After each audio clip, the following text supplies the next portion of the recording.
guys, welcome to Almost 30 Podcast. My name's Krista Williams. And I'm Lindsay Simsick. And we're so glad you're here. So glad you're here. You got to see the fits on YouTube. Yeah, we're serving today. We're matching. Our colors are matching.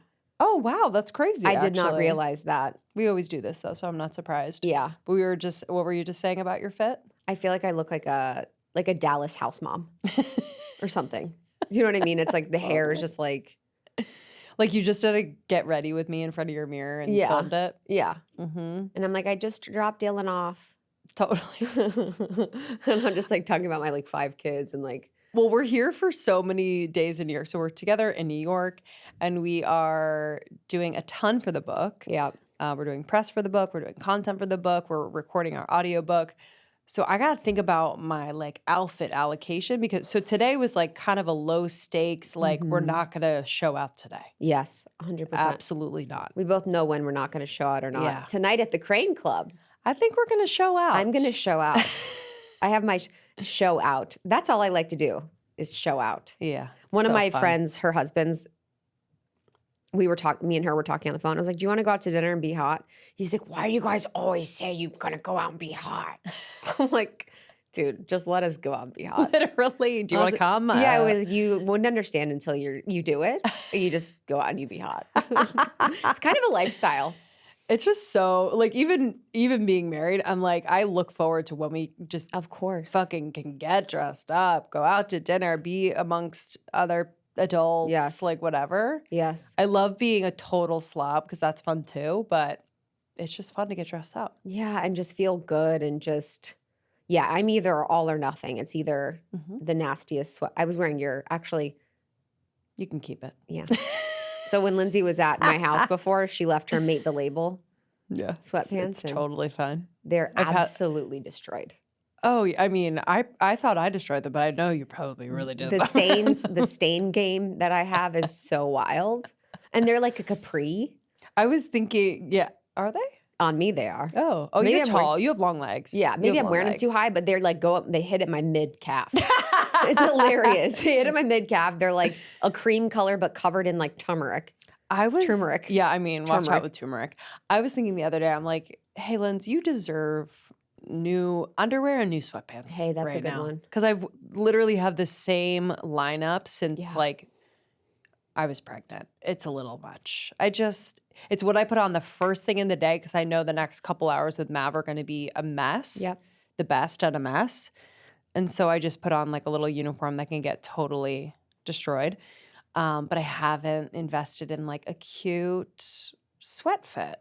I was going to say how though. Like that for me, I'm just like, I'm either showing out and I'm wearing a good outfit. I don't do in between well. Yeah. I don't know if it's my Ohio upbringing because in Ohio, people look like absolute like disaster, like bomb victims. Oh, really? Yes. It's either maybe this I thought they would do like a Lululemon get up well. Maybe that's true. Now they do. Okay. Back in the day, this is what I'm saying. You'd be all or nothing. Okay. You'd be nasty sweatpants or like you're wearing a BCBG.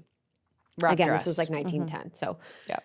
Yeah. So finding the in-between, but the in-between actually, finding the normal staples that are fashionable and nice is the ticket to being chic. I know. And being seen as chic all year round. I know. Where you can be the woman or person that's like, I'm going to wear jeans and a cute white top and heels and go out. Like, I know. I have some friends like that and I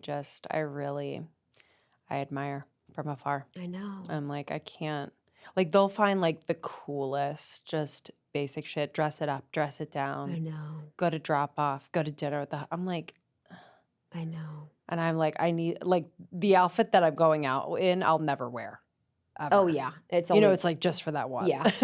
One of my, Jessie, Glucose Goddess, one of our friends, it's cool because like she's like, I study style. Like I actually created and cultivated and curated my style aesthetic and my style design because her style's insane. Like if you watch any of the YouTubes, it's like dope Balenciaga fit. Like it's the sickest. It's so fascinating and beautiful for her too because she's so tall and model-esque. But it's interesting because it is an effort, to find your specific style or the way that you want to present or look. I just kind of go with what I like. Mm-hmm. But nowadays, I definitely try to find things that fit my body more than I ever have. Because I think before I was hiding for so long that I didn't want to show my body off. And now it's like, I'm like, I like it. I'm like, do you want to see what's going on? They're like, I do. I see it. I see it. Guys that I'm talking to, they'll be like, you need to show more on your Instagram. What? I'm like, show more what? I'm like, you don't want to read a dope Are you quote? talking about OnlyFans? No, honestly. I'm like, what? I'm like, you don't like Carl Jung? I was like, I love this quote. Holy moly. I'm excited for this convo. You've been working with Jet'aime for Oh my God, you guys, while. this one. Okay, whoa. I'm just dropping into this, what we're talking about right now. So you guys, last year, I didn't even put this together. At the end of last year, I did a 5-MeO DMT ceremony with Jet'aime. So 5-MeO DMT, and I'm not a doctor, I'm not your shaman, I'm just a person that explores consciousness in life and does my own thing and shares about it. So this is a very powerful, the God molecule, and it basically makes your brain, I think your pineal gland, release the same type of hormone as when you die and when you're born. So you basically get access to God consciousness. And I have done psychedelics and drugs over the years. I've shared a lot about it on the podcast. It's not a part of my regular practice anymore. It's not something that I do regularly or consistently. I just connect to God regularly. That's kind of my access and source. But I'm always open to new experiences. I'm someone in life that's like a traveler. I want to just try everything. I want to have my own opinion too. I really like to have my own opinion on things. And so Jet'aime is someone I've been working with for years. She's someone I really trust. She is a very powerful priestess. She's a very powerful energy worker. She is someone that trained me in the Mary Magdalene lineage of energy healing and someone that I really trust. I've gotten my Akashic records reading from her. I've done tarot with her. I've done energy healing with her. And I really love and trust her. And so when she was coming to Los Angeles, I think for recording, and she also had some other things, she's like, let's do a ceremony too. And I was like, cool. And so so she sent me information for the ceremony. And then a week before, she goes, hey, did you read the information about the ceremony? And I go, yeah. And I didn't. And then 2 days before, she's like, hey, do you have any questions about the ceremony? And I was like, let me read the information. And then it was like, we're doing 5-MeO DMT in the ceremony. So 2 days before, I was like, oh my God. Did not schedule for this. And I was like, whoa, okay. I need to sit with this and see if it feels true for me. The whole time was a yes. The whole time was easy. The whole time was like something that I wanted to do. And I've always wanted to try it because it always has felt like something that has been a part of my path.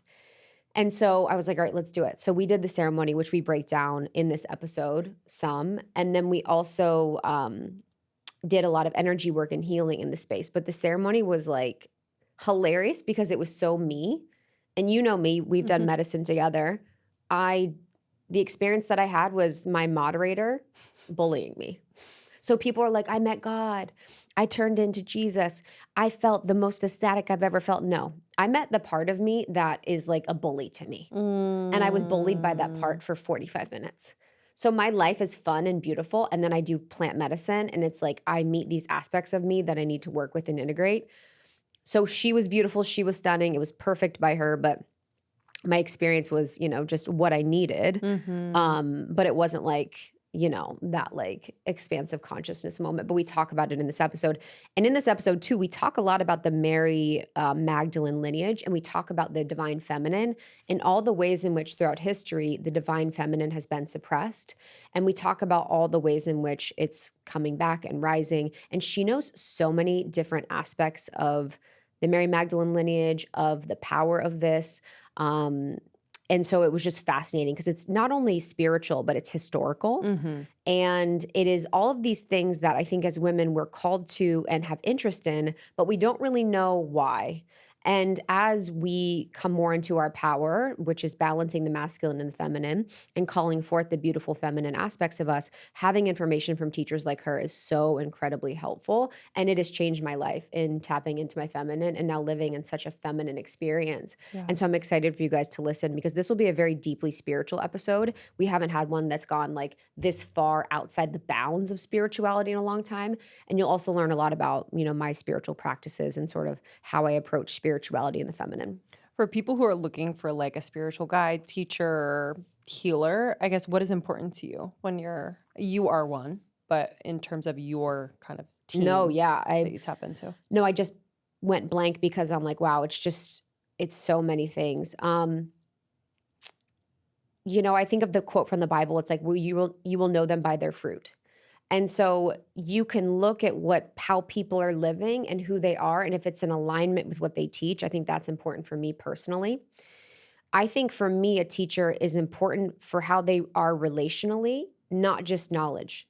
So someone can know a lot of knowledge, but if they don't have relationships that are healthy, and if they don't have community, and if they don't have love in their life or joy, I'm not their student. There's one teacher who's really powerful. He has really powerful teachings, but I've never seen him smile one time. And I'm like, oh, you're not my teacher. So for me, teacher priorities is joy, integrity, authenticity. There's like a cosmic element that I like in things, but I think people really need to feel into their body. They also need to make sure that this teacher is not teaching them to have them be a follower, but so that they can be their own leader. And your teacher needs to continue to have you bring it back to you and your power and be focused on you. And that's why I'm a great teacher, because I've always been someone that's so focused on other, and being a teacher can help me be in that space with people in a way that feels natural. But it's really important that you feel good in your body, you feel clear, you don't feel like they're taking anything from you. And it's really like an energetic sensory thing that you should give yourself permission to have preferences on. It's okay for you to not vibe with every teacher and healer and facilitator. That's actually right. Maybe they're not the medicine for you. Maybe they're not the right person for you, because it's a very sacred space. Yeah. I think, because I think sometimes we can create these like spiritual hierarchies and give someone power that they don't have because we think they're more spiritual or more this or more that. Yeah. So I love what you said about just really feeling into your body. Like, does this feel right? Does this feel aligned? How do I feel after like a intro call with them or whatever it is? You also need to give them permission. People need to not share information with you without your permission or without your consent. Yeah. So you should not be getting readings or anything from anyone that's DMing you online that's like, I have a message for you. Oh, yeah. No. I saw this for you. Like, no teacher should share anything without your consent. And teachers also, actually, I think more of the power is withholding information rather than sharing it. There is psychics and stuff like that that can be helpful in sharing, but I actually think there's such nuance in knowing when you are to be shared information and not. Like, I did a session the other day with one of my clients, and there was some of her beings that are on her team came through that are new, that are going to be working with her. But I actually was like, oh, I don't want to be the person that introduces them to each other, because then that's going to create this situation where she now has guides that she knows through me or something. I just was like, I want her to know them. I want them to introduce, I want her only to Krista can give me access to those guides. I want her to develop that relationship with them. And they also said, they're like, we're going to be coming to visit her. They gave me a timeline. So it was like, cool, you're going to have that, because you can really mess up someone's like trajectory by telling them information about stuff that they're not ready for, or is too early, or is in your sight, as a healer. So Jet'aime's an amazing space. She's a great teacher that I highly recommend. Jet'aime Cheree is her last name. You can find her on Instagram.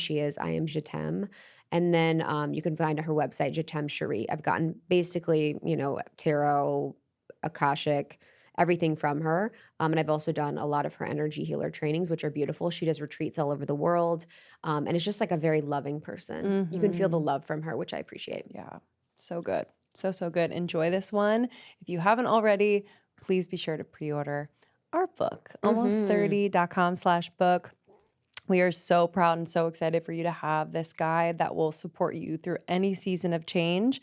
We were inspired to write this book, to start this podcast, because we were going through so much change and chaos in our late 20s. It is an astrological process that is working on us as well. Everyone goes through it, but we found that when we were aware of it and when we understood that this is just such an opportunity to like cultivate more alignment in our lives, and I think most importantly, become more of who we are, we were like, okay, we got to talk about this. So this book is that. Cannot wait for you to have it. almost30.com/book. And if you like this spiritual conversation, you'll love the book. Our editors were like, it is a deeply spiritual book. Yes. And it is a deeply spiritual book. We love you guys. Thank you so much, Jet'aime. Again, Jet'aime Cheree. She's amazing. And I'll talk to you soon. Bye. Bye. Okay, so we're always trying new wellness things, you know us. But when something actually sticks in our routine, it's the real deal. Lately, that's been AX3 astaxanthin. We are obsessed, and we even have our families taking it now. Astaxanthin is this marine super nutrient that microalgae produce to protect themselves from UV damage, basically nature's built-in defense system. It's what gives salmon their strength for that epic upstream swim and even supports the development of their eggs, which is pretty wild, right? But here's the kicker. Astaxanthin is one of the most powerful antioxidants out there. It spans cellular membranes and helps protect your DNA, proteins, and lipids from oxidative stress and inflammation. That means support for your skin, heart, brain, joints, muscles, and even aging. We've been taking AX3's BioPure astaxanthin, and it is a standout. I love it. I take 4 of these capsules every single day. You can take a range. You can take between like 3 and 5, but it's made through a super clean natural synthesis process. So it's pure, more bioavailable, and 3 times more absorbable than typical astaxanthin. It was even a part of a gold standard NIH lifespan study and showed a 12% increase in median lifespan. Pretty phenomenal, which is a first in the study's 20-year history. So we love the team at AX3. They've got decades of experience, and we just had their co-founder on our podcast recently, so check that one out. Try AX3 astaxanthin for yourself and get 20% off your first order at ax3.life with code almost30. That's ax3.life. Use the code almost30. Let us know what you think. We're really hooked. This is an ad by BetterHelp. Lately, I've been thinking about how normalized workplace stress has become. I just hear my girlies talking about it all the time. And I just was thinking like how that should not be. Between the emails, the meetings, the mental load, I know it's a lot. But this summer, I've been reminding myself small shifts matter. Sitting in the sun for 10 minutes, a walk on an incline, turning my phone on Do Not Disturb. These things really help me feel a little more grounded. Because while we can't always wave goodbye to work stress, we can get support. And one of the most impactful ways to do that is with therapy. When I get support via therapy for what was happening in my work life, it changed everything. It changed my relationship with Krista. It changed the type of work I was doing. It changed my creativity. It is so important. Even if you're not dealing with a big dramatic life moment, therapy can be an incredible tool. It helps with building coping skills, setting boundaries, and just becoming more you, the empowered, self-aware version. BetterHelp is the world's largest online therapy platform with over 30,000 licensed therapists and more than 5 million people served globally. Pretty incredible. Their app has a 4.9 out of 5 rating from over 1.7 million reviews, and it's so convenient. You can join a session from wherever you are, and you can switch therapists at any time. This show is sponsored by BetterHelp. As the largest online therapy provider in the world, BetterHelp can provide access to mental health professionals with a diverse range of expertise. Our listeners get 10% off their first month at betterhelp.com/almost30. That's BETTERHELP.com/almost30.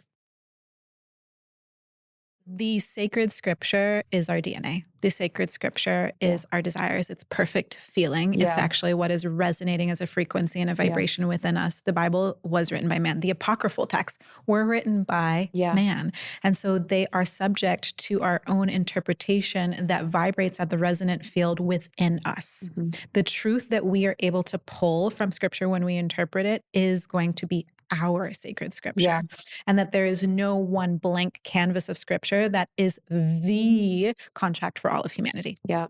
I don't believe that exists. I think that it is the resonant field of how we embody it through our own vessel and our own fractal, like a reflective fractal of God. Yeah. That's who we are. We are a living fractals. Mirrored perception of God in the infinite amount of ways that we have been created in the essence of the divine. Yeah. But I will quote scripture all day long in the Bible and the apocryphal texts, and there literally is a different interpretation that comes up every single time based on who I'm talking to, based on our fields, based on how we're both having our perspectives intertwined into it, and a new interpretation emerges. Yeah. And I think that if we don't leave room for a new truth to emerge within ourselves every single day, then we are stagnant. And we're not actually able to be the living, breathing, pulsating scripture, the living prayer. It has to be alive. And for it to be alive, then it's ever changing and shape-shifting. I feel like Jesus and the Bible's coming online more, it's like, it's more in the field, it's more in conversation, it's more in consciousness. I think for a long time, it was not cool. It was kind of cool to be an atheist. It was cool to be anti. And it's been so interesting to notice the trend of Christianity becoming more popular. People are reading the Bible more. People are talking about God more and Jesus more. And so it's been really powerful for me. And I do come up against it's confronting. I think it's confronting for all of us, to kind of come up against, okay, where's my boundary with this a little bit? Like, where am I full in with this and where am I not? But what do you feel like is happening then as a consciousness level for the collective, where we have Jesus coming online so much, we have Christianity coming online, Mary Magdalene's coming online? Like, what are you seeing?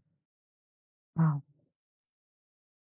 I think as an evolutionary tool, it's inevitable, right? As we evolve and we seek higher states of self-discovery, higher states of consciousness, higher states of togetherness, higher states of an intimate story, we were eventually and irrevocably going to come back to our connection to the divine.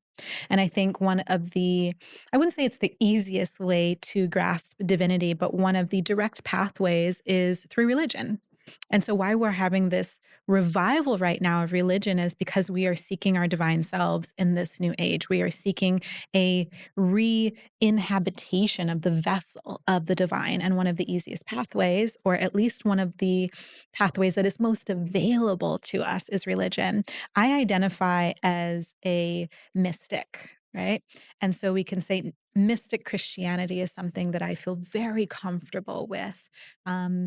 And within mystic Christianity, we come into all of the ways in which the magic and the mundane come together, where they form a hieros-gamos union, and there is a trinity where something else is formed.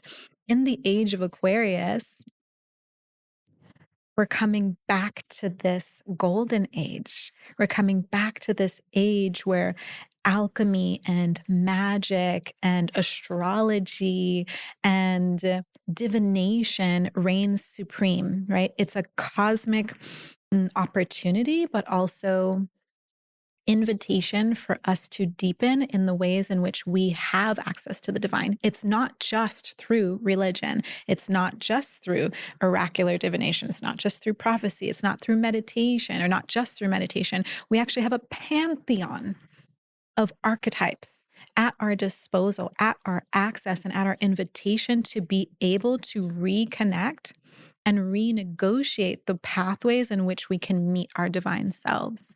That's what I think this age is all about. It is a ever deepening portal to meet ourselves in the divine reflection and mirroring of God, Goddess. In the Jewish tradition, there's Kabbalah, which is Jewish mysticism. Yeah. Is there a type of Christian mysticism that you're talking about? Actually, yeah, it's called Gnostic Christianity. Wow. What is that? So Gnostic Christianity has a lot to do with the mystic aspects of Christianity. It really deepens into the ways in which Jesus was a magician. Mm-hmm. There are many different texts and ancient teachings around the Essenes, around the lineage of King Solomon and the lineage of David, and that this mystic Christianity aspect.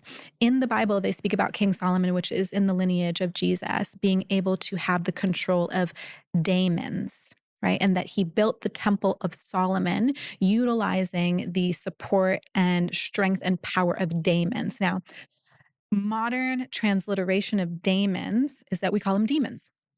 But actually, it's Daemons. And the etymology of daemons means our angelic counterpart. It means our soul fractals. And so in so many ways, what's really being said is that we were able to call forth from the many realms of the divine support, in order to build a temple, a vessel, a repository of the divine here on earth, right? It's what we call temples, churches, sacred spaces, and sacred sites. And so this lineage of Gnostic Christianity has forever been available to us, but it has been suppressed. It has certainly been distorted. It has been hidden. And this age of Aquarius, it's really being resurrected. Gnostic Christianity has a huge foothold in the Marian lineage, the lineage of Mary Magdalene, the lineage of the Black Madonna, the lineage of Isis. A huge part of Gnostic Christianity is about Mary Magdalene and her being a repository of divine wisdom and knowledge, the dove of the temple, the Holy Spirit of the Trinity. And do you feel like that's what happened in history, is that, patriarchy is overused, but it's like the patriarchy and then the church sort of separated the divine feminine from everything? I want to bring it back to what we were speaking about earlier, and our dear friend here who brought up, and she spoke about the Nephilim and the Seraphim. And it began, I'm Seraphim. Oh yeah. That's my lineage, baby. Yes, it is. It's my family. Bring it forth. Call it in. And so the Seraphim, the Watchers, as many may know them as, 200 angels that came to earth. And some will say, yes, that they were led by Lucifer. And I say Lucifer in quotations. It triggers people in the biggest way when I start to teach or talk about Lucifer. Lucifer, in my own humble opinion, and also in the etymology of the word, is the lightbringer. What is light? Light is intelligent wisdom. What is wisdom? It's Sophionic consciousness. What is Sophia? She is the divine feminine. Lucifer, also known as Lucifera in many of the Roman and the Greek and Latin ancient texts, was a feminine entity that came from the stars, a star being, and was able to create a lineage here on earth. So, in the way that I teach this within the Magdalene teachings and the Magdalene temples, is that the Watchers, the Nephilim, were created by these groups of angels that came to earth. They talk about it in the book of Enoch, that these angels came to earth and they took of themselves, they looked upon the daughters of men and found them fair and decided to bestow upon them the gifts and secrets of heaven, which not only includes astrology, but metallurgy, agriculture, alchemy, divination, astronomy, the study of the stars, building techniques, sacred geometry, the way to build temples, crystals. All of this information was then bestowed upon the daughters of men. And in the way that I teach this, the daughters of men were then the potential creators of the lineage of priestesses, witches, the caregivers of midwifery, the oracles, the prophetesses. This is the lineage that the sacred legacy within the Bible is predicated upon. It came from this bloodline that is of the demigods. And so Gnostic Christianity follows on this. And why you probably haven't heard about it is because it speaks about all of these woo topics or things that are phantasmagorical, imaginary, and it's not.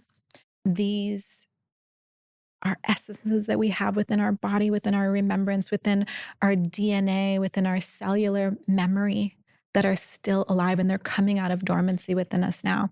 Every single one of us on this planet has thought, I'm a superhero in some special way. Like, I know I came to this planet for some specific reason.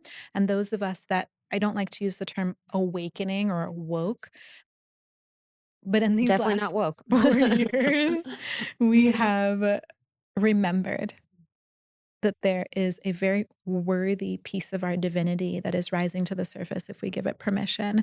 And a lot of times it comes in the form of Gnostic mysticism.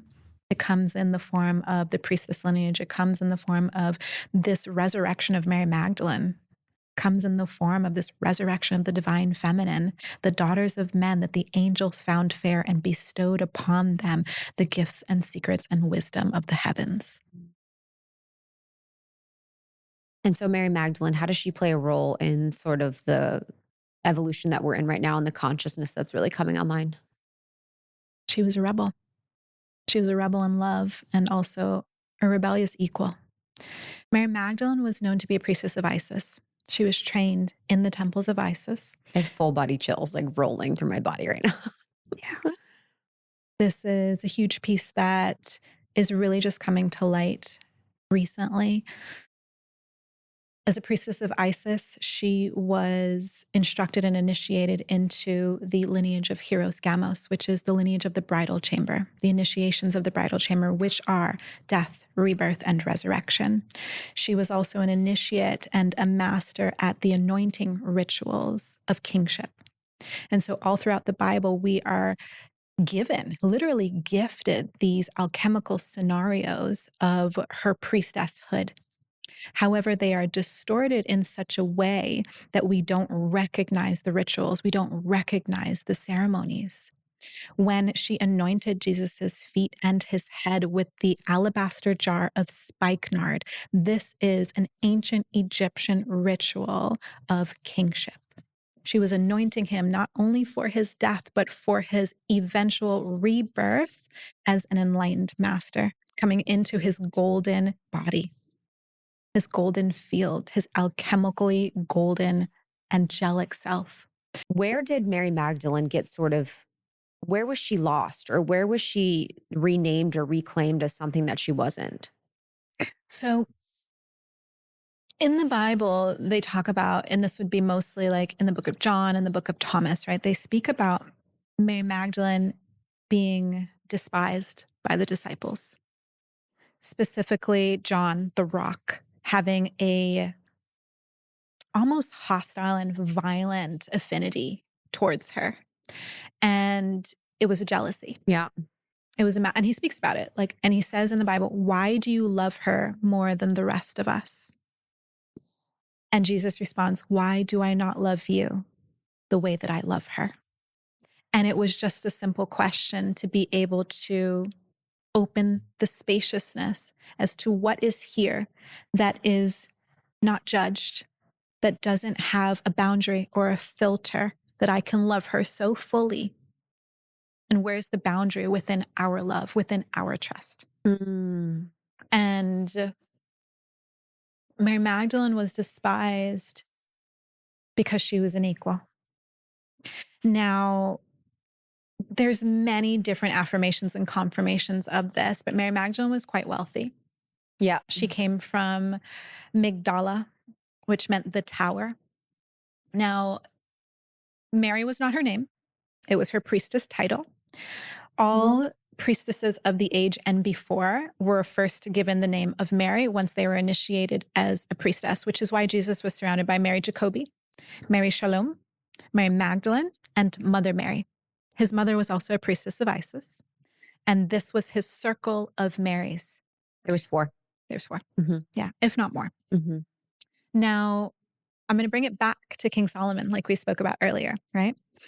Now, in addition to King Solomon having command over daemons, having command over his own enlightenment, his own selves, and souls, and what that really means is that he had his kundalini activated and he was able to bring on extra-dimensional, multidimensional energies. King Solomon got to be to be that wise, right? King Solomon's known as the wisest king ever known. The reason why. King Solomon had over 1,000 wives, right? People say, oh, that's no big deal, right? The kings of the time had a harem. King Solomon was extremely specific in the 1,000 wives that he chose. Every single one of them were priestesses. Every single one of them were educated in various temple traditions and initiations. And he brought these priestesses into his inner temple to teach him the wise ways of the various traditions from around the world. He had wives from every corner of the earth, and they all brought their specific brand of divinity and co-weaved it into his vehicle, really his ability to receive the feminine as a portal to the divine, which is why he was able to build temples with the ability of angelic forces. All of his gifts were gifted to him, were shared with him alchemically, sexually, sensually, physically, intuitively. They were taught in schools. They were all given to him by his priestess wives. He essentially made the biggest reservoir of temple teachings that ever had been seen. And he was their number one pupil. Mary Magdalene was of this lineage. And what they were doing with the circle of Marys and Jesus was of the same template, creating a temple of priestess teachings so that Jesus could then expand into his light body. She was an equal to him, a partner. I'm not saying that Jesus was not as powerful as he was. He absolutely was meant to come into this world and embody the Christos, the Christ consciousness. But this was also taught from a vantage point of the priestess lineage. His mother, his partner, his sister, they were all of this priestess lineage. And so he was able to be a vessel for the divine portal of the feminine. And this circle of Marys was consistently cycling around him, not only bestowing upon him the abundance to be able to travel and minister all throughout the lands, but also to be able to hold him grounded in the womb, to consistently hold him in his death, life, and rebirth. And Mary Magdalene was at the forefront of that. That is very interesting, learning about her and that she potentially was funding a lot of his crusades or his I think, what do you think the symbology of that is? In many ways, I think it speaks to the potentiality of the void. And when I speak about the void often, I speak about the open probability of the everything and the anything. I think symbolically, Mary Magdalene, the circle of Marys, represents this black hole, this void of potential, and that they were able to bring forth abundance and potentiality from this space of naturally being abundant as women are, naturally fecundant, naturally abundant, naturally bringing forth a wellspring of knowledge and wisdom from a place that cannot be defined. And I think that that's ultimately the symbology around her being the funding of the ministry, right? The funding of the church of love. What is love? It's the most indefinable, abundant, void-like aspect. We cannot put words to love. It is a perfected feeling. And so these circles of Mary consistently around Yeshua, consistently around the disciples, being able to create patterns, create cycles and rhythms for the entire ministry to flow in and within and for. And so the relationship between Mary and Jesus, where did that start? What was that like? You know, some people will say that it started at childhood. There are definitely theories and texts out there that said they met as children. And like I said earlier, that they were related. They were cousins at some point. But there's a specific story in the Bible where Mary Magdalene comes to a well and she has a serpent cuff on her left arm. And this is a very specific symbology of her being a priestess, a temple priestess, and that they meet there. And that this is kind of this love at first sight, this recognition at first sight, this destiny thread that was then weaved in that moment. The larger story around that and theory really is that Mary Magdalene was actually first married, or at least in a conjugal relationship with John the Baptist, who was also known as the first Messiah within that time period. And you know, there's multiple stories here and multiple trains of thought. In a lot of the ancient cosmologies, these messiahs are born in twinned states. You know, we have Osiris and Set. We have, you know, Anubis and Horus. We have Isis and Nephthys. We have Inanna and Erishkigal. There's these twin sets. Enki and Enlil. And so there's this energy of the dark and the light. And within the relationship between Mary Magdalene and Yeshua, the dark and the light, we have demonized and distorted Mary Magdalene because she would have been the dark aspect in this relationship. And the dark does not mean that she's devilish or negative or demonic. It means that she is the potentiality of the void. It means that she is holding all probabilities, all mysteries within her womb space. And her womb space can be, yes, the actual womb space, but within the portal of womanhood. And that Jesus, Yeshua, would have been the light, the Christed light. Now, when I speak about light and darkness, we get very kind of just angular with it, right? And it's a bit more diaphanous than that. And I like to speak about darkness also being light. It's actually the first light, right? Darkness is just light that we have not been able to perceive yet.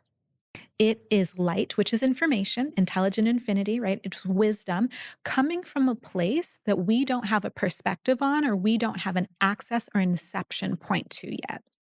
And so think about it. Do you know what's going to happen in your life next week? It's kind of a blind spot, a dark spot on how you can perceive what your life is going to be in the future. Do you have an understanding of all of your past lives? You might have pinpoints to what was happening or feelings, right? But they are dark spots. Does that make them evil? Does that make them devilish? Does that make them distorted? No, it's just that we don't have the perspective. We don't have the vantage point to be able to fully imbibe that knowledge right now and right here. Darkness is just light that we have not been able to perceive yet. It is a mystery that is still unveiling itself to us. Mary Magdalene is that. Mm-hmm.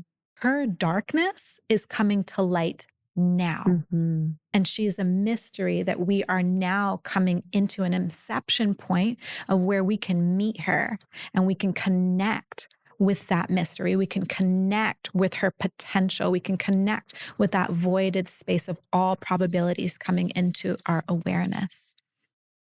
I'm just going to speak kind of, first of all, my language love enjoys your language, but I'm just going to speak some things that I've been thinking about as you've been talking that might not make sense, but let's see how we go.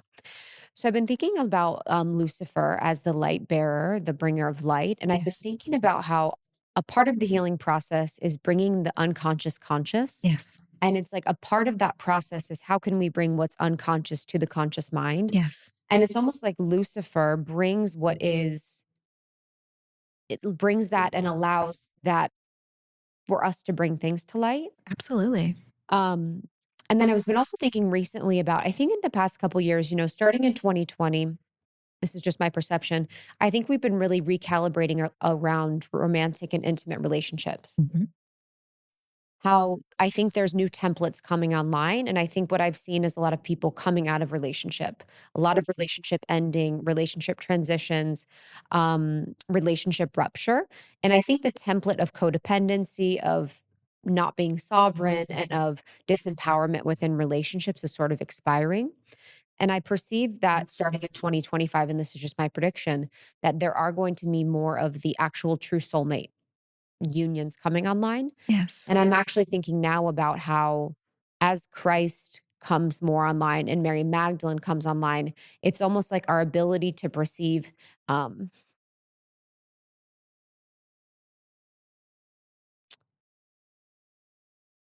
it's making me emotional. So it means it's true. Our ability to see and perceive true union and true partnership is like now becoming available. Absolutely. Absolutely. I'm Mary and I'm looking for my Jesus. Are you him? That's why I'm getting emotional. I'm just a Mary looking for a Jesus. Meme drop. I love that. I will speak to the beginning of that and then get to the completion of it. Good luck. I'm going to work on it. We're going to get there. We're going to get there. We're going to allow this channel to fully open. In the beginning, Lucifer was promulgated with Prometheus, with Apollo, with Enki, with Thoth, with Ra, with Osiris. In so many different ways, Lucifer is also Isis, the golden goddess, the goddess of light, goddess of wisdom. Lucifer is also a direct correlation of Sophia, which is divine wisdom. Sophia is known as the counterpart of God, the feminine counterpart of God. Isis, Diana, Mary Magdalene all had Lucifera attached to their name. Isis was known as Isis Lucifera. There was also in Roman pantheon known as Juno Lucifera. There was Diana Lucifera. They all had the name of lightbringer attached onto their name as an alchemical epitaph of their enlightenment that is bestowed upon the collective consciousness. Now, in the distortion of what we have been brought to understand and what we've really been taught to understand is that Lucifer is darkness. But as I said before, darkness is just light that we have not been able to have access to or the perception of. And this is the age of perception. The Aquarian age is an age of remembrance. And so we start to remember, therefore bringing light into the darkness and understanding that Lucifer was never dark, that Lucifer was just a light that we were not able to see because it was either too far away or we did not have a landing point for it to find a home within our experience. So when I think about Lucifer, when I think about these angelic pantheons coming to earth and sharing with us, they were sharing light. They were sharing wisdom. They were sharing knowledge. They were sharing technology. They were sharing self-discovery that would last, legacies and lineages and spans of time that were eons for us to come to this moment where we can delicately and elegantly and unapologetically say, feel, and embody the light that was once darkness that has now had an access point inside of ourselves as self-discovery. Help me understand something, and then I want to go back to the journey of where we're going. Yeah. So, as someone that grew up Catholic and grew up in religion and has found my way back to my own understanding of what my spiritual path feels right for me, I still am someone that's like, I don't fuck with demons, or I don't fuck with like a lot of that, but I also know I'm not scared of it. Right. So what would you say to people that are like, okay, but I don't want to be around demons, or I don't want to be around Lucifer, or like, Sure. what would you say? Like, what do you say to people that are like, okay, but what about demons? You know what I mean? That are kind of still caught a little bit in it. Completely. I would say it's just a name. And if we didn't have a name for Lucifer, let's say we called Lucifer Joe, would you hate everybody that was called Joe or Josephine? It's a name, it's a title. And if we actually remove the conditioning around a title or around a name, then we can actually go deeper. What's underneath, right? And so when we even talk about that, I don't fuck with demons either. You know? But what we teach within not only Magdalene Reiki and Magdalene Feminine Magic, but also within temple codes is that we all have entities, right? And a lot of us in the spiritual community, we say, oh, you have demons, you have entities. And I think it's like everyone has parasites in their body. We have good bacteria and we have bad bacteria, but the good bacteria and the bad bacteria work in symbiosis to create a unconscious mechanism of our body. And so fear is an entity, and we can look at it as a demon. Doubt is an entity, and we can look at it as a demon. Anxiety, judgment, pressure, all of these are energetic, living beings that are in our field. And so when we are within a container for energy healing, and someone is screaming or roaring or expressing some entity that has not had an outlet, it has not had a reprieve, it has not had a release. And once it does, it alchemizes into the spaciousness that is needed for the higher octave of it. Yeah. So when we alchemize grief, we have the alchemized space then available for joy. So that was an entity. And some people will call that a demon. And so exorcisms and things like that are pretty high up there cases of an entity growing bigger and bigger and bigger that wasn't in check, and that wasn't regulated, that wasn't able to have the spaciousness to release, to be seen, to be forgiven, to be trusted, to be opened up to. And so am I saying to your listeners to go home and have a mirror gazing conversation with your demons? Sure. They're also part of us, right? And the ways in which we fear are also the ways in which we have courage. They are two sides of the same coin, and our lightness and our darkness sit at opposite ends of the table and both deserve a seat at the table, because we are not made of just one or the other. We have both of these opposite polarities so that we can find balance within our journey and our essence here on earth. And so demons, daemons, also angelic counterparts. How are we looking at it? What is the internal languaging that we're utilizing to embrace all aspects of ourselves? Beautiful. Thank you for just going with me on that, because I don't know sometimes if it's like my Catholic stuff or what, but I'm just like, yeah. I'm like, one thing all the demons in the room got to know, I don't fuck with you. You get out. Yeah. One thing about you guys, you got to leave. And I was raised Catholic too. Yeah. And that was my upbringing. And from an early age, 3rd and 4th grade, I was like, where are all the women? Oh yeah. That was that's my whole thing about my whole thing. I remember at CCD, did you have CCD? I didn't know. I don't know what it was called, like Christian or Catholic something. It's basically like a school where you go to before you get that second ritual.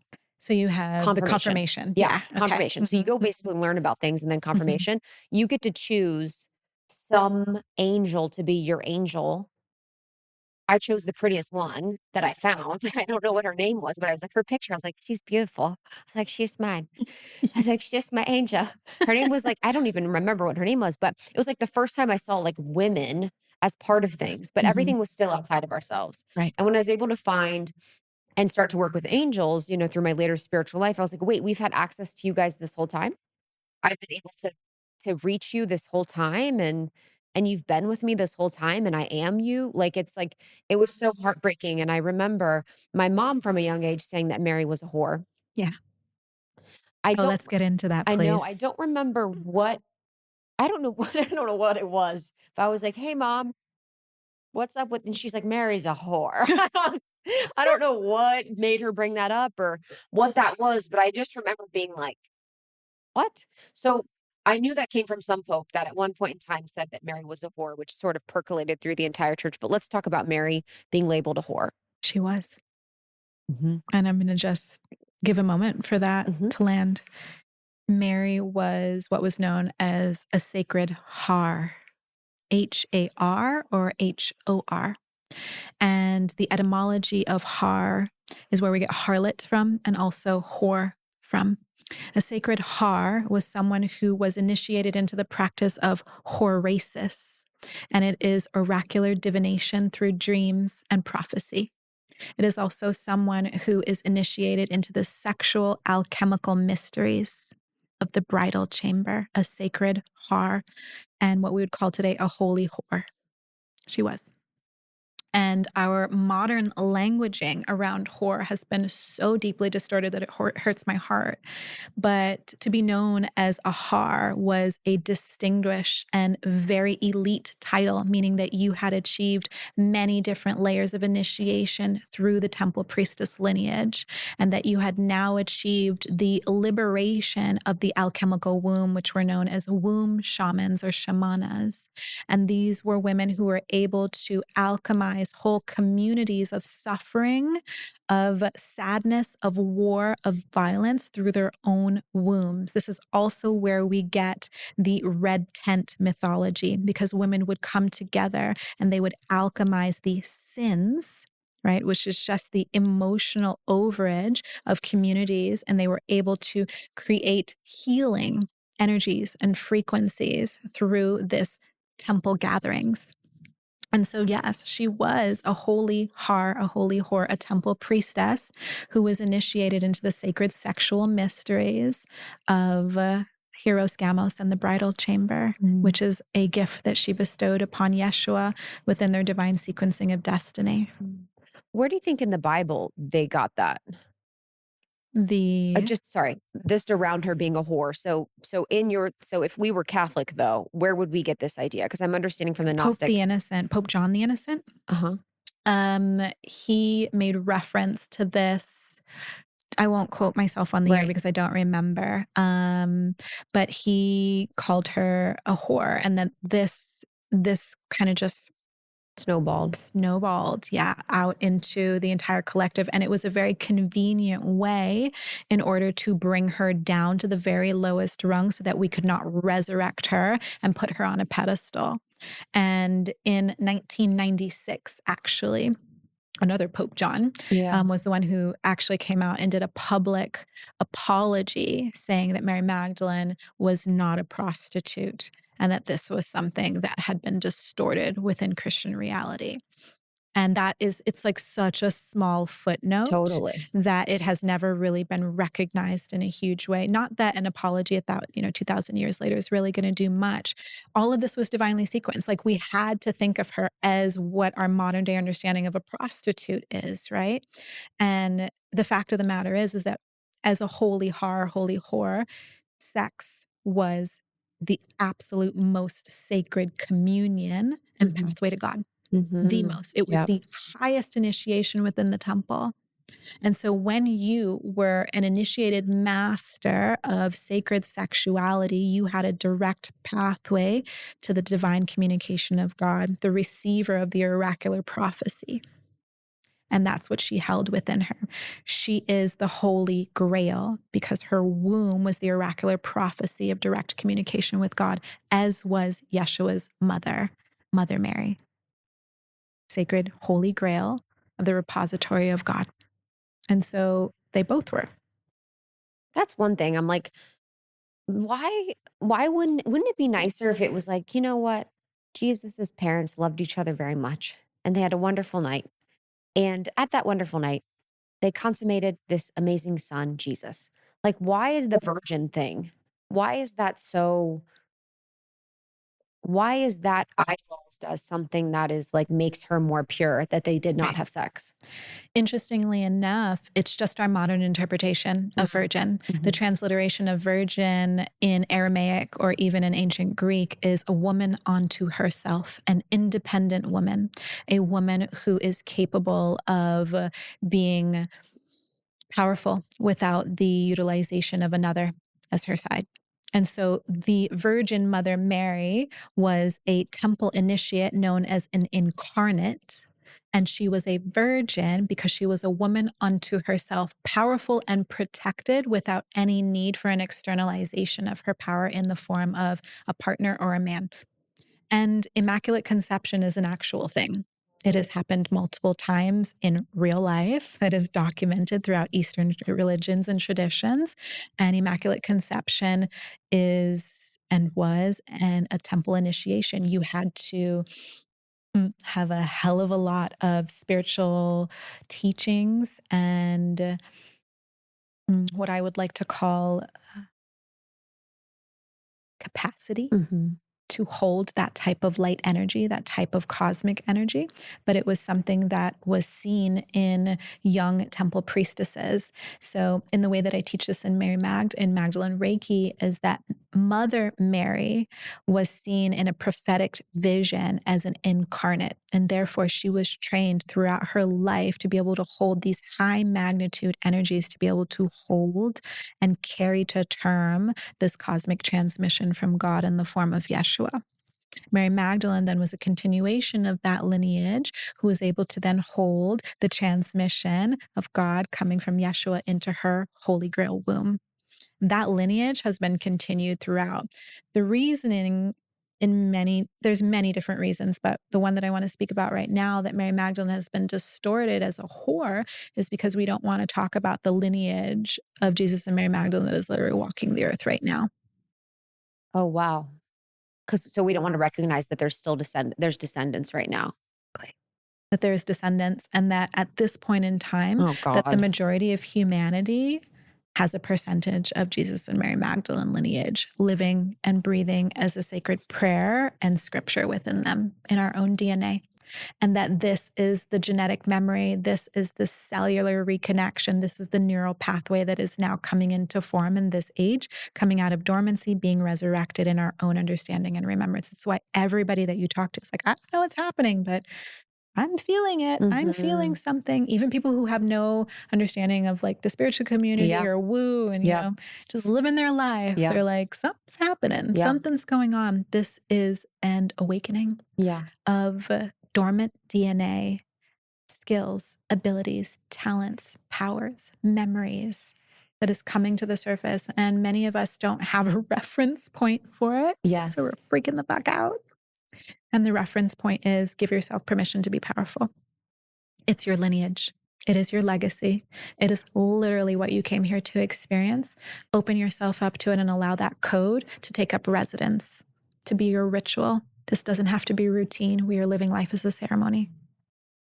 How does sex play a role in that? Yeah. Everything that came into form was formed by sex. Plants, trees, oceans, humanity, animals was formed from an intimate sexual union.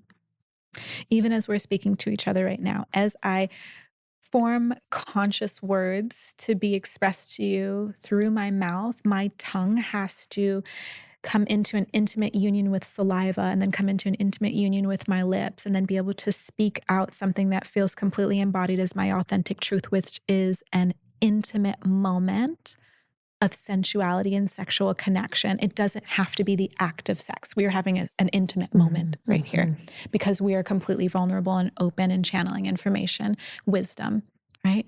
Sex plays a role in every single moment of our life because every single moment of our life is an intimate connection with one another.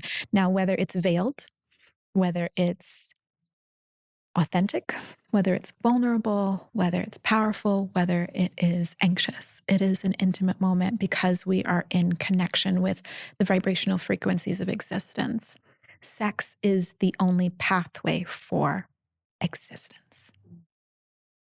Now, sex has many different perceptions. And for me, it's intimacy. It's what I like to call eros. And we talk a lot about eros in a lot of the pathways that I teach because it is what comes before inspiration. It's what comes before desire. It is the Big Bang Theory, right? There had to be this big, erotic, thrilling, inspiring moment for the universe to come into formation. And that was sexual. That was sensual. That was fiery and passionate. Everything that is of our highest and greatest personal passion comes from this erotic vehicle. It's the desire before the desire. It's to be on the inside of the temple, as I always say, right? The inside of the inside, the inner temple, the holy of the holies. In the Bible, we speak about the Ark of the Covenant, right? And if you're a huge Indiana Jones fan like I am, right, you'll know about the Ark of the Covenant. And on top of the Ark of the Covenant, there are two angels that have their wings overlaid over the center of the Ark of the Covenant. And one of the most beautiful teachers that I've ever learned from, Dr. Mark Gaffney, speaks about the angels of the Ark of the Covenant and how what lies between the angelic golden wings is eros. It is that inspirational, sensual, voided potentiality that cannot be defined, and that is what is held inside of the Ark of the Covenant. It is the heavenly, divine knowledge that is before we can even give it form. It's like when you have a curiosity that turns into your life passion. What was the first inkling that brought you there? And eros is what was before that. In Rosicrucian teachings, there's a saying that says, in the beginning, there was the memory, right? And in the Bible, they say, in the beginning, there was the word. And what I love about kind of the dichotomy between the two is that what is memory, right? It's this feeling of the before, the before, the before, the after, the after, the after, right? It's something that has this perceptive alchemy from all viewpoints. So instead of saying in the beginning there was the word, which feels very architectural, right? It feels kind of masculine, like we speak into being. Instead, there was the memory of what can be, what could be, what is, and what isn't. And in that way, we also speak about darkness. In the beginning, there was the darkness, the dark that is light that cannot be perceived just yet until we have an inception point into the Holy of the Holies, the inner temple of the Ark of the Covenant. And for me, what's inside of there, the only terminology that we've really been able to come up with, which is so distorted, is this sensual sexual pathway. But it's everything. It's the essence of our existence. So we're here in the depths of this. Yeah. And I just want to go up quickly before we go back, just to ask a question that I'm picking up from our community. Yeah. Are you able to have and practice that, like a type of sex that would be used for your spiritual evolution and advancement with a partner that's not as spiritually deep as you or on the same spiritual level and path, or that doesn't have the same spiritual intention for sex? Yes, absolutely. I would say intention is going to be the basis for all of this. Intentionality in choosing your lovers, intentionality in the pathways of how that sexual alchemy is being a conduit for desires, for manifestations, for what it is. I like to say that the energy has to go somewhere. So are you going to direct where the energy goes, or is it kind of a free-for-all explosion? Right? The Big Bang created the universe. So what is your Big Bang going to create? And so can you do this with a partner who's not on the same spiritual path? Absolutely. But there should be some type of I don't like to use the word should. I would suggest that there is a deepened sense of alignment in where that energy is going to go. Yeah. But sex magic is the practice of being able to focalize all of this energetic output, this powerful beam of magic. And where do you want it to go? How do you want it to be focalized and directed? I would say that Mary Magdalene and Yeshua's sex magical practices were so powerful because they were literally overlays of the same holographic intention. They were beaming it in the same directions. And Yeshua says, when two or more gather in my name, right, the energy is amplified. And so it's also an allegory to sex magic, if nobody knew that yet. But it's a huge piece. And so I would suggest people to be in a full alignment with their sexual partners. And full alignment is kind of a slippery slope, right? Like, how do we define full alignment? But, if I'm with a partner and we have a similar goal of either partnership, or maybe this is just a one-off. Maybe like we're aligned for tonight. I don't think there's anything wrong with that. I'm not here to judge anyone. But if we're aligned for tonight, like let's set an intention. I think there's nothing hotter than like instituting sex magic as a ritual practice in every aspect of your life. Because like I said, even speaking to anyone is an intimate act. Right? And so that is a sex magical act. When you are intentional with your words, when you're intentional with your actions, when you're intentional with your devotions, that's magic. Why not bring that into the one pathway that is the most explosive aspect of our experience, of our existence? And so bringing that into your sexual relations, your sensual relations is a number one for me. And I would encourage that for everyone, man and woman. And if we don't want to use any of these binary terms, like every human can utilize these direct pathways of sensuality for a greater manifestation of their intentions in this world. Okay, let's talk about the sun. For decades, we've been told to avoid it like it's dangerous or shameful, but Primally Pure is here to flip that script. The truth is, our ancestors didn't fear the sun. They lived by it. Sunlight fuels everything from your circadian rhythm to your immune health and metabolism. And while, yes, moderation matters, so does the quality of your sun protection. That's why I am so excited about Primally Pure's new sun cream, sun stick, and sun lip balm. I've been waiting for them to do this because I just love Primally Pure so much. Their products have really, really changed my skin, enhanced my skin. It's phenomenal. My skin just loves these products. This is sun care that protects without compromise. Their formula is rich in nutrients like grass-fed tallow, mango butter, beeswax, and coconut oil. It's truly non-toxic. It's seed oil free and 100% reef safe. No hormone disrupting chemicals, no white cast, and nothing you wouldn't want sinking into your skin or the ocean. Okay, so here's your lineup. Sun Cream SPF 30 for full body days in the sun. Sunstick SPF 25 for easy on the go touch ups. I use this on myself. I use this on Mav. It's great for on the go. And then I love the Sun Lip Balm. It's an SPF of 15. I always forget about my lips, to be honest with you. And this has been such a game changer. My lips are no longer burning in the sun. It's broad spectrum, water resistant up to 80 minutes. And honestly, it feels good too. Like it's really nourishing your skin. So sun fear ends here. With Primally Pure, you can protect your skin and honor your body's relationship with the sun all in one simple step. Use code ALMOST30 when you go to primallypure.com and you'll get 15% off your Primally Pure purchase. That's primallypure.com.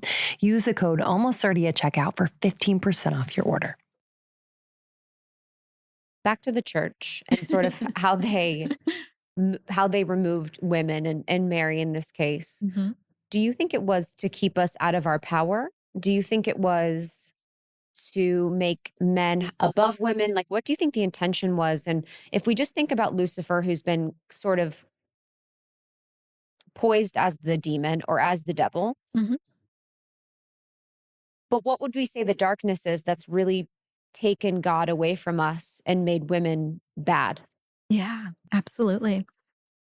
So for thousands of years before what I like to call empire came about, which would have been like the Roman Empire, we were matrilineal civilizations. And so this goes back as far as Sumerian, Babylonian, all of the indigenous communities around the world began as matrilineal. And this goes back architecturally. This goes back into our ancient texts. It all denotes a matrilineal origin to all civilization. And what does that really mean? It means that leadership positions were chosen by women. And leadership positions were chosen by women because they had the oracular understanding of who and what would be best to lead full realms and communities into the most prosperous understanding of cohesiveness, the most prosperous understanding of community. And when this started to become a problem is when there was a separation between the priestesshood and the priesthood. It used to just be the temple. Like you were a member of the temple. You're a priest and a priestess in the temple. And then there was a massive separation.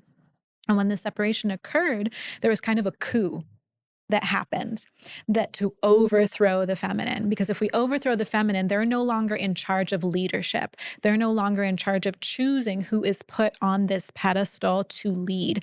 And it does come down to greed. It does come down to money. It does come down to power. And then we get to the Council of Nicaea in 434 AD, which is where the canonical Bible came together. And it was brought together by Constantine, emperors, leaders, people who were in positions of power, but were all male. Any semblance of women and female-led leadership that would have been in an inclusive part of the Bible was then removed. And this was the beginning of a massive rewrite of our own herstory. Not history, but our her story. Right? A massive rewrite of how we understood our origins to be matrilineal and how now we are shifting into a patriarchal rule with the erasure of any notion of women being potent as well as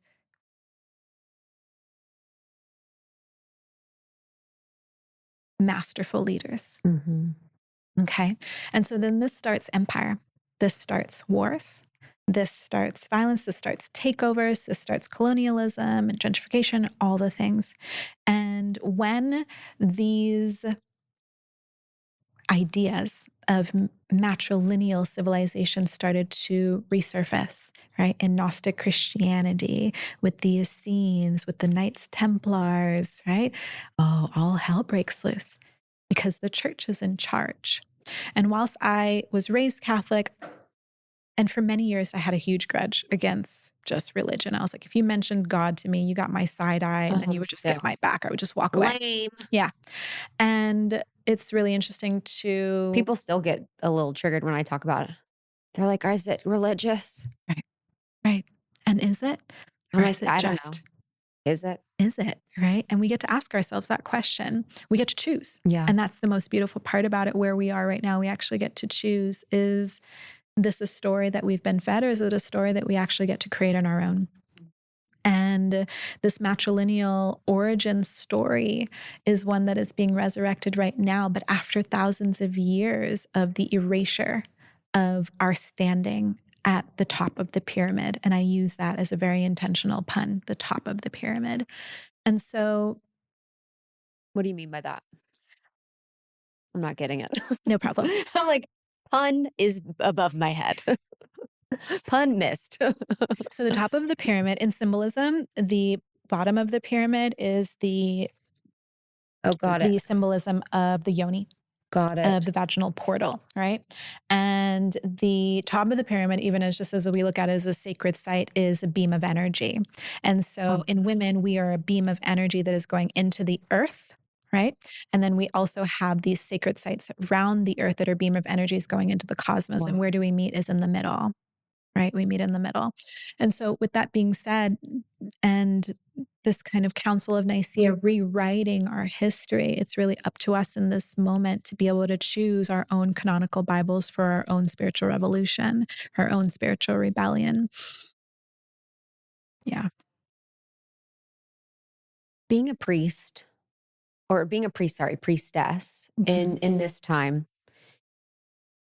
do you think the same type of magic is available for priestesses? Like, for some reason, I perceive that all the magic was more available back then or something. Wow. What do you, maybe it's harder now with modern times, or maybe I'm not seeing it, but what do you feel like? Do you feel like if you're a priestess now, that the same amount of capacity for magic and miracles that the priestesses of yesteryear were doing is available?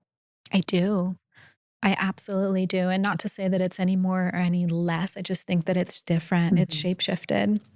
And so the elements that we would utilize to bring together ceremony of ritual and magic might be slightly different, right? We used standing stone circles back then. We used What's that? Standing stone circles, like places like Stonehenge or Avebury. Ancient aliens said that was a negatively polarized group that did Stonehenge. Interesting. And I would say to them that the matriarchy was a negatively polarized group as well, but by whose polarization? And it's also, right, we get to choose. I find it interesting because you ask 10 different people, you'll get 10 different answers. Yeah, of course, yeah. But they were utilized, in my own understanding, these standing stone circles to bring about magic. They were coded with information. Standing stones, bar none, are one of the most strong conduits of energy. If you look at any standing stone, they are alive. They are a living scripture. Every standing stone in the world has three things. It is a specific type of rock, right, that has a hardness scale that is usually much higher up on the Morse scale.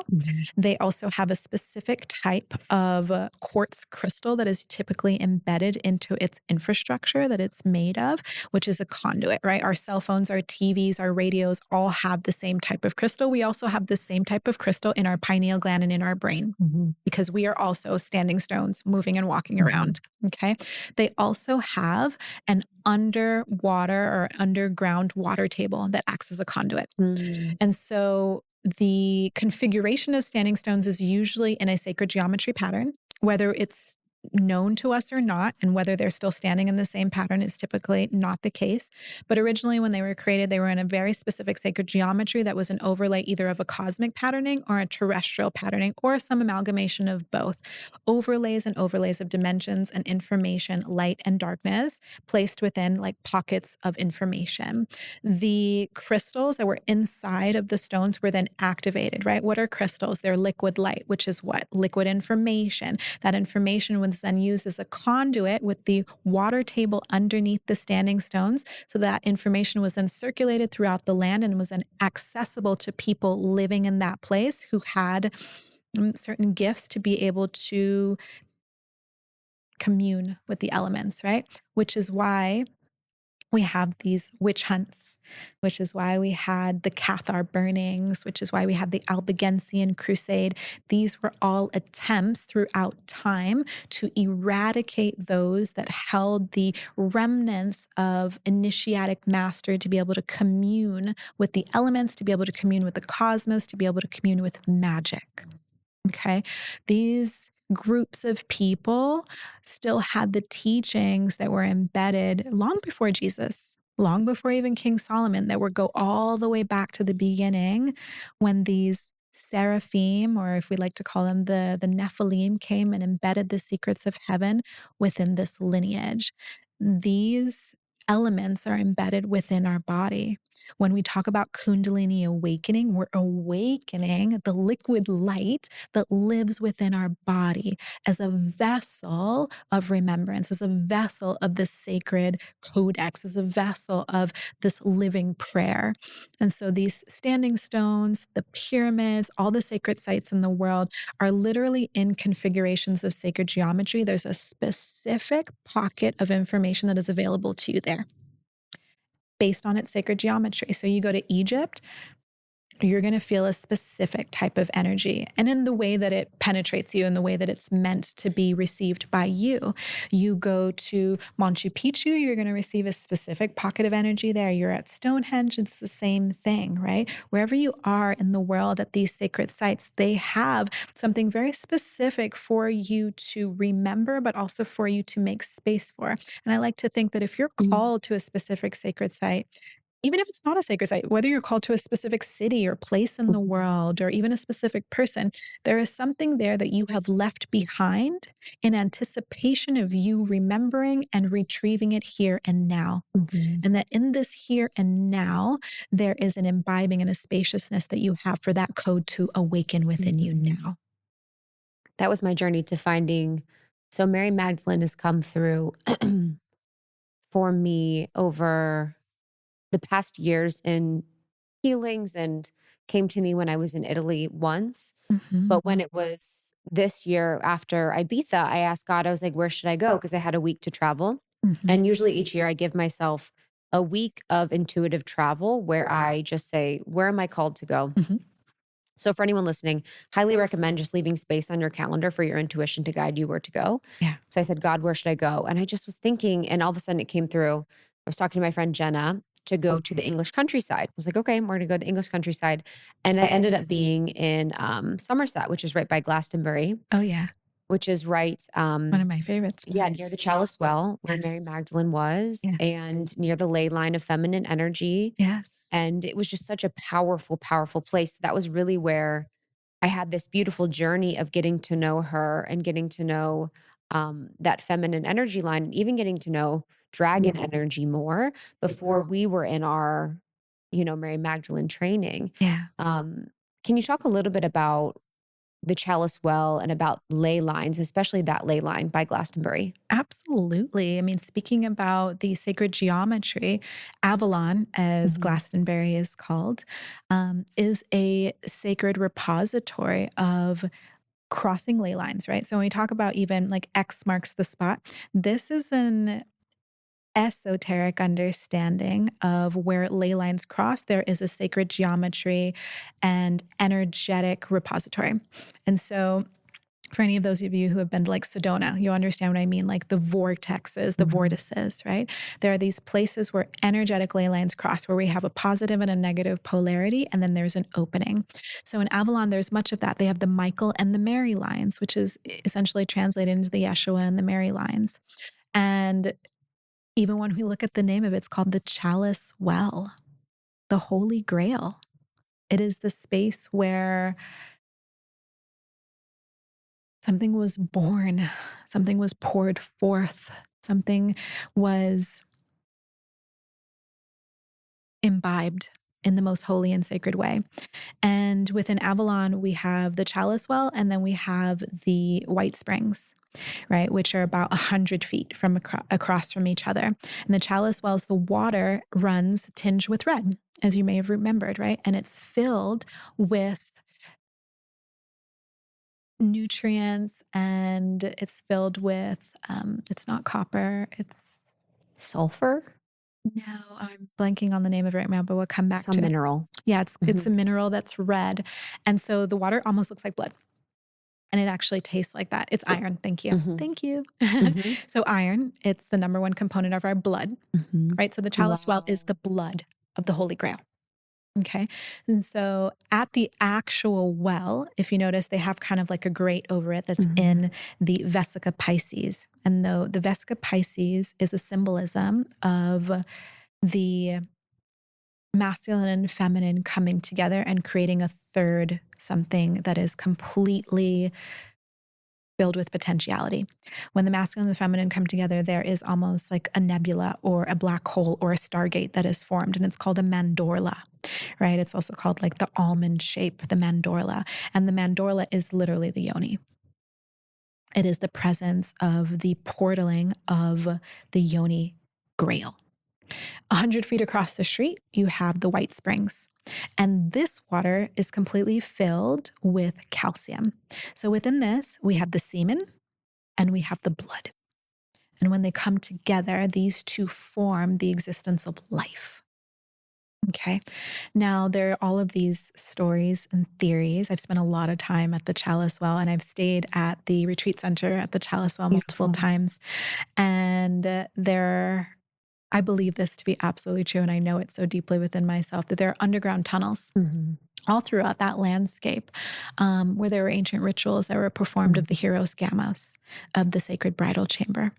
And if you've gone to the White Springs, you'll notice that it's extremely pagan.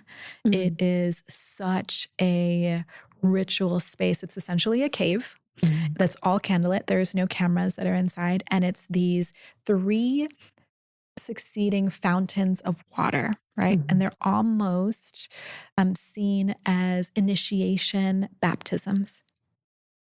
And so you go into the White Springs and you baptize yourself pure and cleansed and free of anything that would hold you back from receiving the fullness of your divine expression.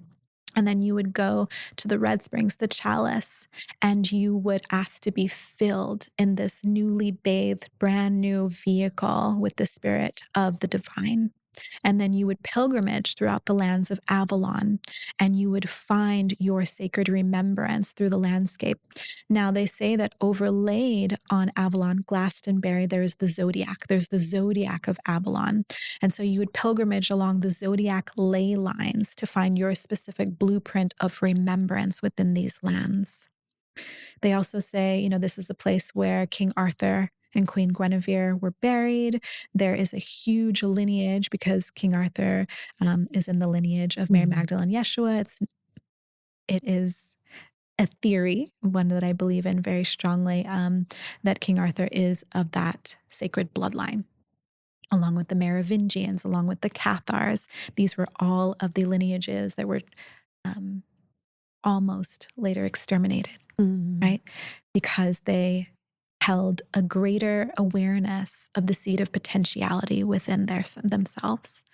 Avalon is a very sacred place, and it is also documented in several sacred texts that Joseph of Arimathea and Mary Magdalene traveled to these lands, and how these 2 wells were created was that Mary Magdalene dug her hands into the soil where the red springs are, and that spring sprung up from there. And Joseph of Arimathea, 100 feet away, drove his staff into the ground, and that's where the white waters came from. And between these 2, we then have this one traversing river and tributary that flows throughout the whole land. And so it's about balance. It's about the Vesica Pisces. It's about the portal of potentiality. It's about being open to the void, to the darkness that is just light that we have not been able to perceive yet because it comes from a previous version of ourselves or one that we are accessing for the future. How can connecting with Mary Magdalene help women today? Like for a woman that's listening, that's like, okay, I'm interested, I'm into it. How would this help me? I'm at my job, I hate it. My boyfriend's a lame. How is Mary Magdalene going to support me in living my best life? Beautiful question.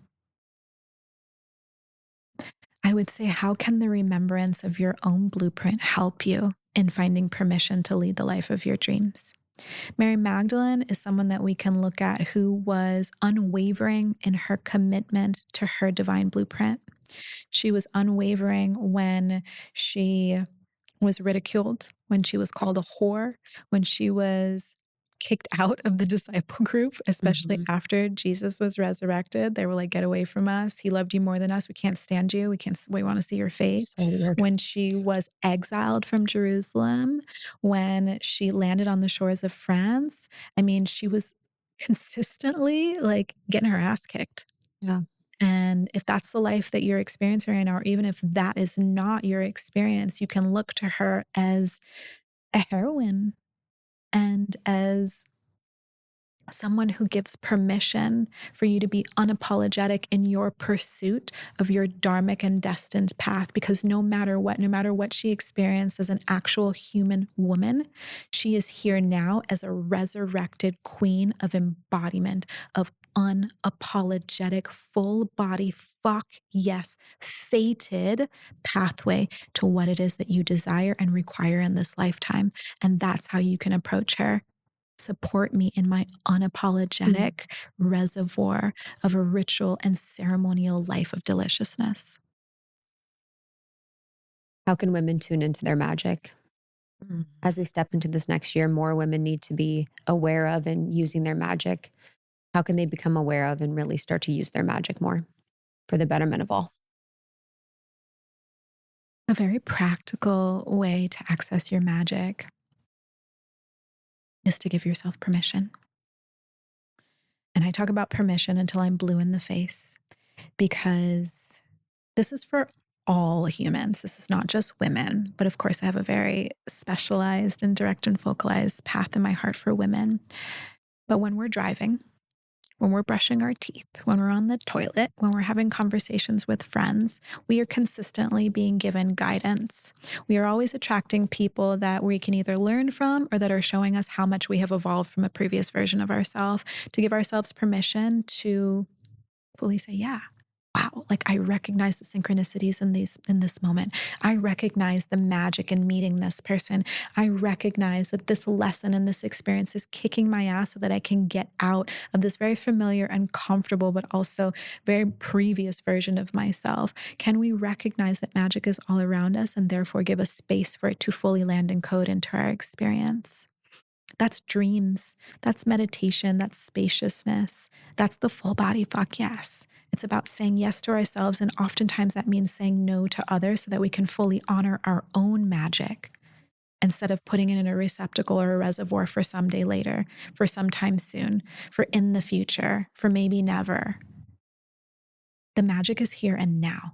And it's available and it's accessible and it's reaching out to you. And it's got this invitation, this hand from God that's reaching out and saying, will you take my hand? Will you hold on tight? I've got you. And a lot of times, especially for women who are interested in the priestess path, that voice belongs to some aspect or fractal of the goddess of Mary Magdalene, if we want to give her that title. Another way is I always suggest to clients, like, write down your dreams. Write down, like, we have no idea how powerful our dreams are. And in this technological age, sometimes I just roll over, turn on my voice memo and just speak it, because sometimes just writing it can kind of take you out of it. Speaking it, I have found that dreams that I've had from 20 years ago are so alive for my path right now that made absolutely no sense. And I remember them because I wrote them down. And when we write them down, we're committing them to some fractal of our memory that is just going to be saved for the perfect moment of exposure when we need it. Another aspect that I say is mirror gazing. It's one of the most powerful practices that I recommend to people. And I have a container that I just completed called the Magdalene Vessel, which was all about the lineage and legacy of the Miraphors. And the Miraphors were the anointing priestesses. And one of the practices that I would often give is mirror gazing, and to actually sit naked in front of a mirror and first to connect with your eyes. And when you eye gaze with yourself and really do it to the point, it doesn't take much. You just breathe in deeply. You might want to have a dimly lit room, maybe a candle. Look into your eyes. You will find, you will feel the many lifetimes that are pulsating throughout your existence. Your face will morph. It will change. It will shape shift. You'll see your ancestors. You'll hear things. You'll feel things. A sense of knowing will come to you. The hard part about this, and the part that I find is the most hard for people, is to trust it. And so is this a conversation about how can you come into connection with your magic? Sure. But I think the deeper inquiry and invitation is how can you trust the inherent magic that is already here and has been your entire existence? That part. That part, yeah. It's that little thing. No big deal. Great job, my girl. I've been thinking about doing this with you for a while. I'm so glad that we did. So proud of you. Amazing. Love you very much. All right, guys, we will see you on the next one. Love you very much. Bye. Thank you so much, Jet'aime. Such a great convo, and so cool to hear about your experience with the healing. Jet'aime Cheree on Instagram. It's JetaimeCheree. Website is of the same name, Jet'aime Cheree. Thank you so much, guys. Thank you for subscribing. Thank you for following us and just engaging and being a part of our lives over these past years. We love you so much. We'll see you on tour, almost30.com/tour. And we are so excited for you to get your hands on the book, almost30.com/book. Love ya. Love you. Bye. Bye.